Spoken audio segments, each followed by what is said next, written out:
imaginer un appareil capable de voir à travers la croûte terrestre, depuis les nuages, pour localiser des gisements de pétrole à des kilomètres de profondeur. En 1976, en pleine crise énergétique, la France pense avoir trouvé le Saint Graal de la géologie. Ce que l'État ignore encore, c'est qu'il s'apprête à financer l'escroquerie la plus humiliante de son histoire. Tout commence par une rencontre secrète. Deux hommes, un Belge nommé Alain de Villegas et un Italien, Aldo Bonassoli, se présentent devant les dirigeants d'Elf Aquitaine, le géant pétrolier français. Ils affirment avoir inventé un procédé révolutionnaire, la détection à distance par onde de forme.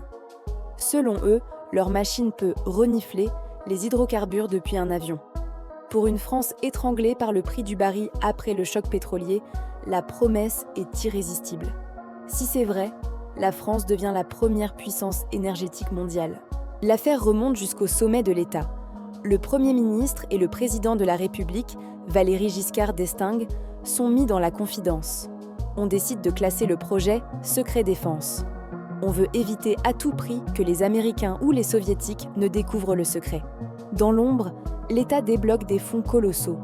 Des centaines de millions de francs sont versés sur des comptes en Suisse pour financer la recherche et l'achat d'avions spéciaux. Pendant des mois, les avions survolent l'Europe et l'Afrique.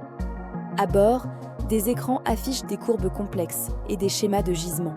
Les dirigeants d'Elf sont aux anges. La machine semble fonctionner. Mais le doute s'installe chez certains ingénieurs. Comment une telle technologie peut-elle défier les lois de la physique ? En 1979, un expert physicien est enfin autorisé à examiner l'appareil. Ce qu'il découvre est ridicule.